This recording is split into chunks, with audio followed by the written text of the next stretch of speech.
Hey, how's it going? Welcome to G-Ball Vision. Today I have a new knife here to share with you, and this one is coming in from Tenable. While I get this opened up, you know what to do. Let me know down in the comments what your carry is for today. Feel free to let me know the entire loadout. I am excited about this one. This is a newer release for Tenable. If you're not familiar, Tenable is the sister company to Concept. So this is a Concept made product. You get some extra Omega springs there. And that will tell you this is a crossbar lock knife, but not just any old crossbar lock. This is going to be the Model 6, baby. And this is an extremely popular concept design and now being transferred over to the Tenable line. And what's really awesome about this knife is we are going to be looking at 14C28N on our blade steel. They use a lot of Nitro V, and then a little bit or occasionally we'll use 14C, and this is going to be one of those cases we get 14C. We are looking at a stonewash sheep's foot blade, and that is beautifully done here. We got a nice tumble stonewash to it, and that sheep's foot is going to be ultra useful. Sharpening choil looks pretty good from my house. Some people might not agree. We have the stepped kind of stairs almost for the deployment, and they work very well. I've actually handled a concept version like this. Now, they have done a couple of different Convict models, and the Convict is really similar to something like the Model 6, where the Model 6 has that straight sheep's foot blade. This is more of a modified sheep's foot. We are going to be looking at G-Mascus handles here, and we do have an aluminum backspacer. We have steel liners, and there's a ton of milling in there for weight relief. That's going to give this some insane rigidity. And then we are looking at Tenable and Concept's crossbar lock, which since like the first inception of their crossbar locks, which was late in 2024, they had like a bump or two with like one model, which was the Concept Vivid. And that had a little bit lighter. It wasn't like horrendous or anything. It just wasn't like really satisfying.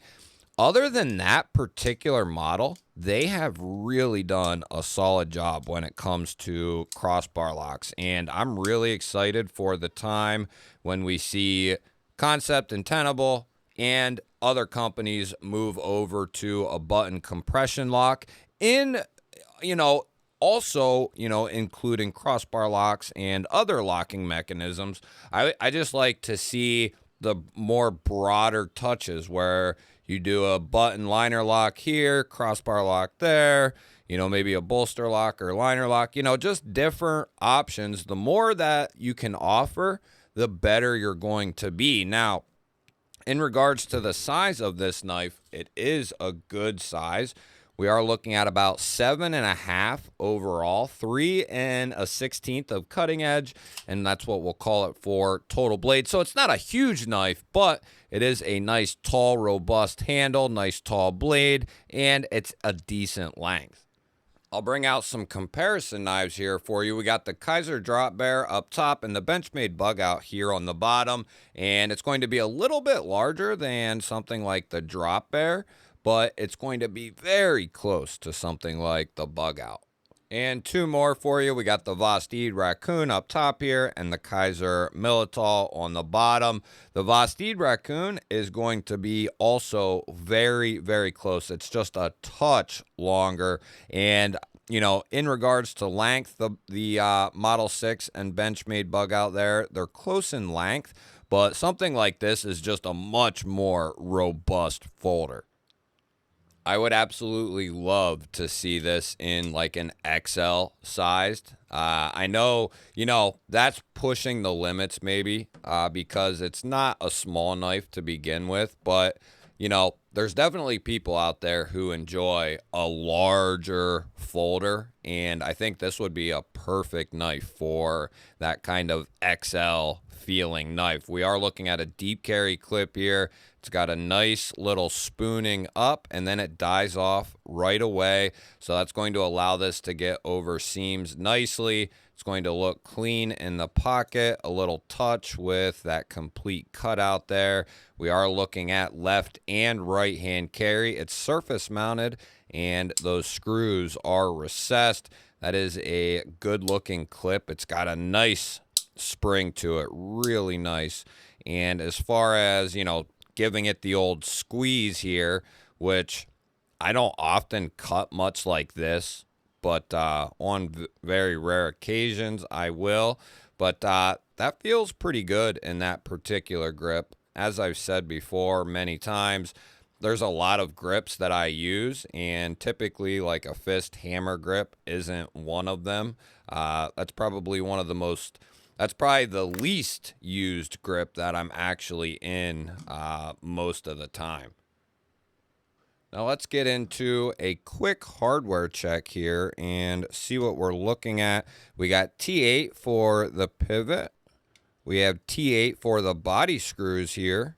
And looks like T6 for the pocket clip screws, which you're either going to leave that alone or switch it once to the other side. If you have quality bits and a quality driver, you're going to be just fine. It doesn't appear that you need to take the clip off for disassembly anyway. So really T8s for the body and pivot.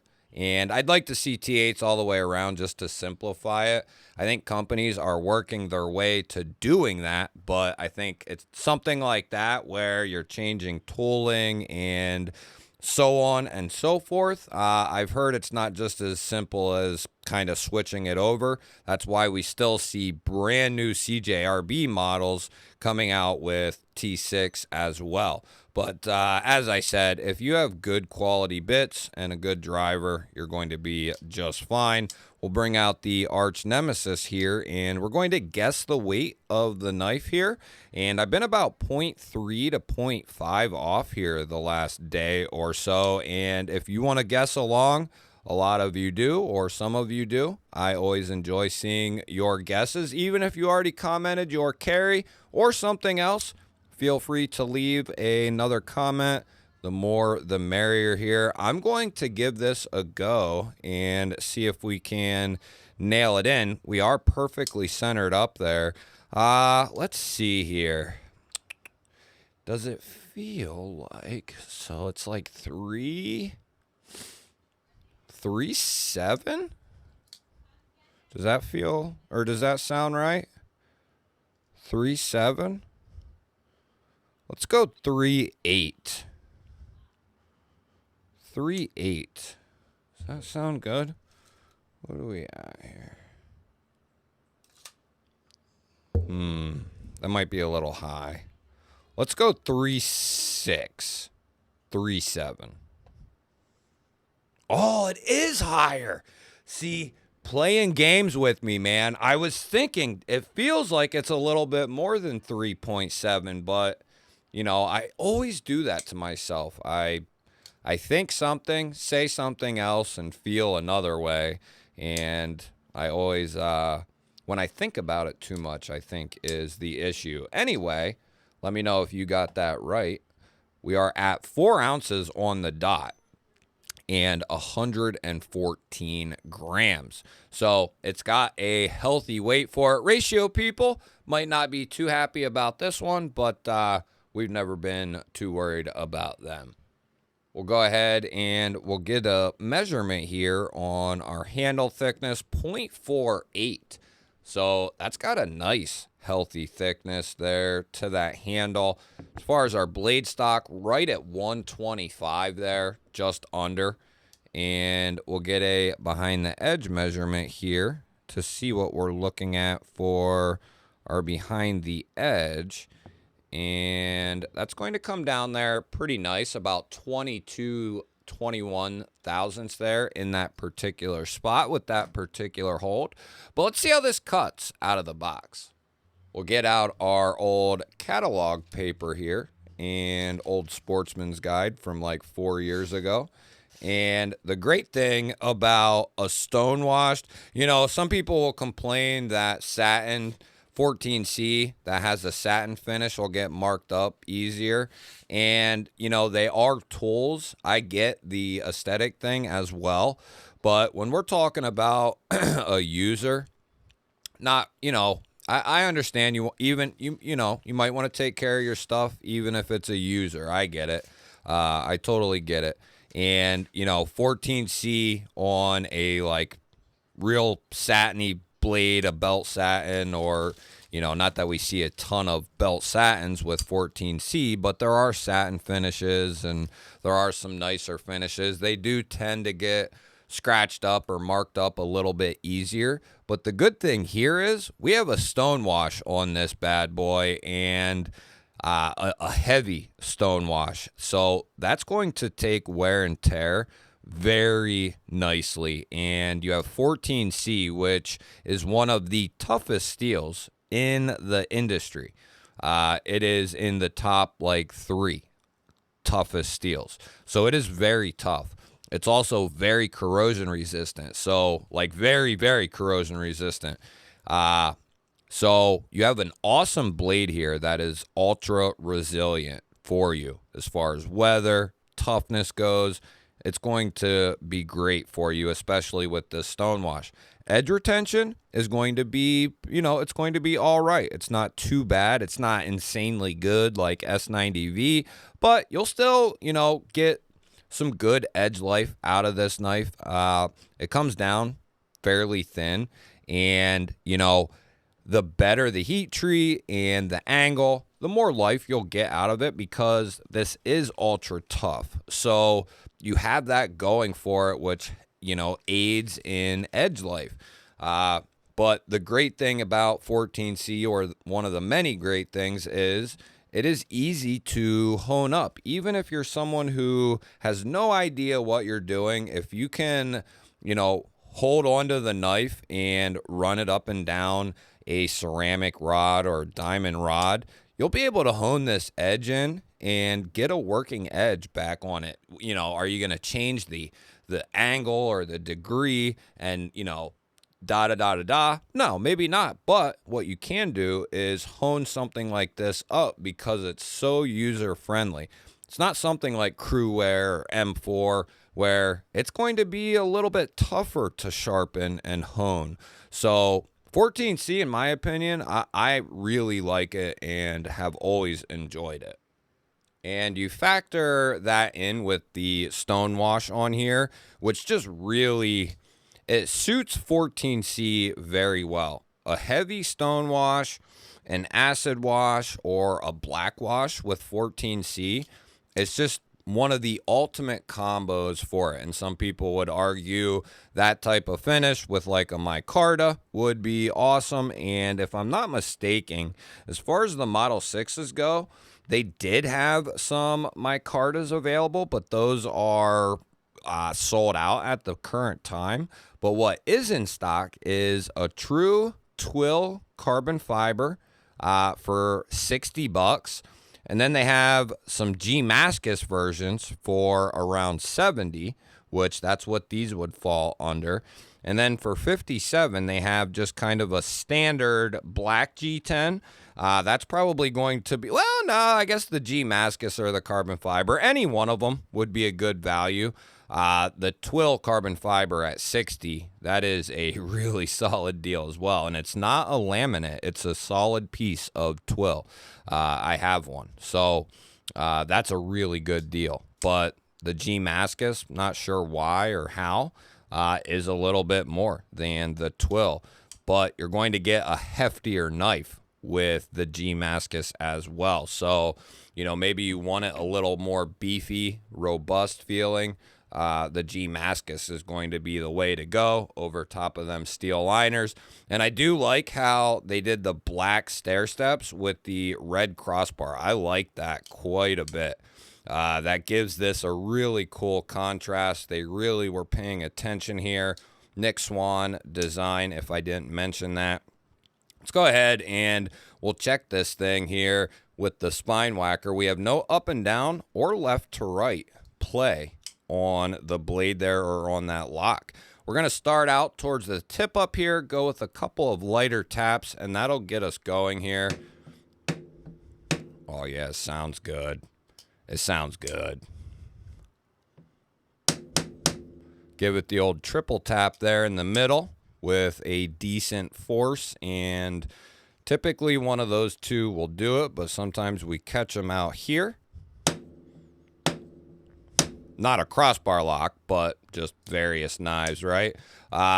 In the last 2 years, we haven't had a crossbar lock fail, whether it's a $20 Ganzo or a $300 TRM or Hogue or Benchmade, have not had a crossbar lock fail. That just goes to show you that a crossbar lock, if nothing else, is very dependable. And when it's done properly, it's going to be strong. I mean, is it as strong as something like the Triad lock? No, it might not be as strong, but I would say it's damn close to as dependable as something like the Triad lock. Most people, and for real world use cases, you're not going to use the folding knife for something you would need a Triad lock for, right? So that's kind of where the crossbar lock comes in certain ways. And what's really cool is it's finger safe, so you don't have to worry about putting your hands in front of the closing path, right? Some people are worried about that. It's ambidextrous, so lefties and righties can use and carry this as you would.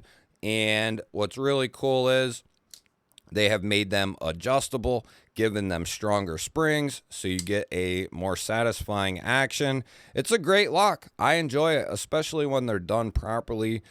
Good springs, good lockup. I mean, they're fun. They're fidgety, and when done properly, as I've said, you know, it can be a very solid and sound lock for you. You'll have to let me know. What do you think of the new budget Tenable Model 6, or the new affordable Tenable Model 6, I should say? 14C stonewash sheepsfoot blade, couple of stair-step studs, nice sharpening choil, G-Mascus over top of steel, deep carry reversible clip. Really well done. Lanyard hole for the lanyard fans there in the backspacer. You'll have to let me know, is this something worthy of going into your weekly rotation or adding to your collection? I look forward to hearing from you. Make sure you share this video and hit the thumbs up button. That helps push this video out there to more people. And the more people that see this video are the more the merrier to join. Check out knives for the first time, possibly get introduced to the channel for the first time. I would love that. And if you're one of those people that are here for the first time, let us know down in the comments. That way we can welcome you to the family properly. Make sure you are subscribed and you ring that bell. That way you can be notified anytime I release new videos, which I do every single day. I'd love to have you here. I'm going to pop a couple of new videos up, and go check out the one you have not seen yet, because it's only been the one out of the 3. Go check that one out. Then have yourself an awesome day.